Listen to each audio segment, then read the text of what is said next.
ایک عالم دین تھے آیت اللہ نخودکی، ہمارے ایک بہت کم نظیر عرفا میں سے گزرے ہیں، ان کے شاگرد 8 سال تک ان کے شاگرد رہے۔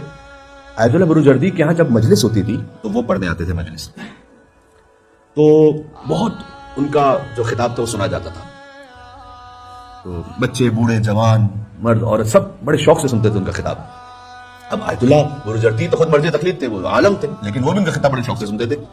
تو ایک مرتبہ جب مجلس ختم ہوئی تو وہ آیت اللہ بروجردی انہیں ایک طرف لے گئے اور کہا کہ میں ایک راز آپ سے جاننا چاہتا ہوں، کیا وجہ ہے آپ کے ممبر جانے میں اور کیا اس میں تاثیر ہے کہ مجھ جیسا مرض تقلید جو علی الاطلاق مرض تقلید تھے، اس وقت ان کے زمانے میں کوئی اور ان کے پہلے مرض تقلید نہیں تھا، سے لے کر ایک عام انسان تک سب آپ کا خطاب بڑے شوق سے سنتے ہیں اور استفادہ کرتے ہیں، کیا وجہ ہے؟ تو انہوں نے کہا کہ لطف خدا ہے، اللہ سبحانہ وتعالیٰ کی رعایت ہے۔ کہ یہ میں جانتا ہوں لطف خدا ہے، لیکن لطف خدا کیوں ہے یہ جاننا چاہتا ہوں۔ انہوں نے کہا مرض تقلید ہے، آپ اصرار کر رہے ہیں، تو میں اس لیے آپ سے اب اس بات کو بتا رہا ہوں کہ میں سامرہ گیا ہوا تھا زیارت پر۔ جب سامرہ میں گیا تو آج سے تقریباً 60 سال پہلے کی بات ہے۔ آج بھی ایسے ہی ہوتا ہے کہ سامرہ کے حرم کے دروازے بند ہو جاتے ہیں شام کے وقت، زمانے میں بھی ایسے ہی تھا۔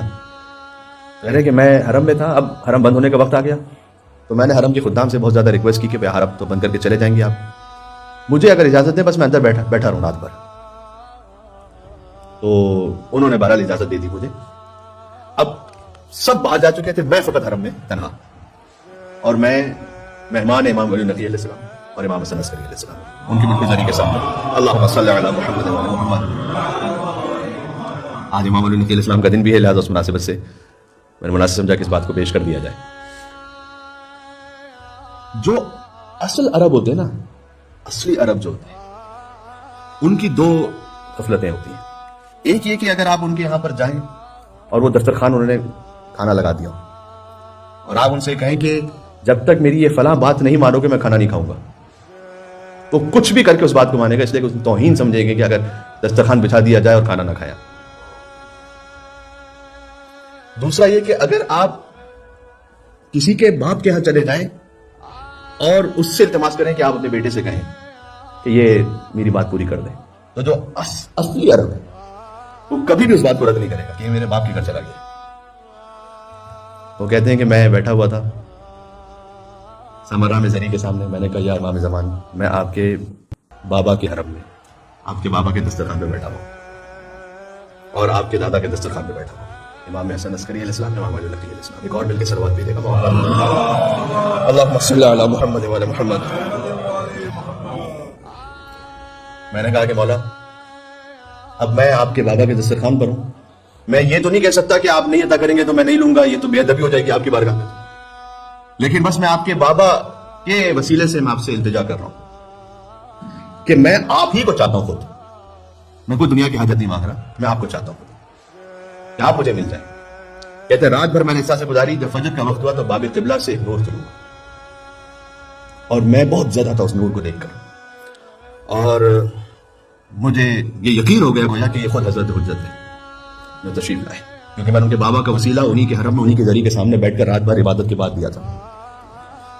تو امام آئے تو امام علیہ السلام نے کہا کہ مانگو، کیا مانگنا چاہتے ہو ہم سے؟ تو میں نے کہا مولا آپ کی سلامتی اور عافیت چاہتا ہوں۔ امام مسکرائے اور فرمایا کہ کچھ اور بھی مانگو۔ کہا آپ سے آپ کی سلامتی اور عافیت چاہتا ہوں۔ کہا اچھا کچھ اور بھی مانگو۔ کہا آپ سے آپ کی سلامتی اور عافیت چاہتا ہوں۔ 3 مرتبہ ایسا ہوا۔ امام مسکرائے، فرمایا کہ اچھی طرح گدائی کی ہے لیکن ابھی گدائی اور بھی باقی ہے، اور پھر فرمایا ہم تمہیں وہ علم اور تبلیغ کا ذریعہ عطا کریں گے کہ چاہے کوئی بڑے سے بڑا عالم ہو تمہارے سامنے یا کوئی چھوٹے چھوٹے سے عام انسان ہو، سب کے سب تمہارے علم سے اور تمہاری تبلیغ سے استفادہ کریں۔ جاؤ میں عطا چاہتا ہوں، ایک مل کے صلوات دیجیے گا محمد و علی محمد، اللہم صلی علی محمد و علی محمد۔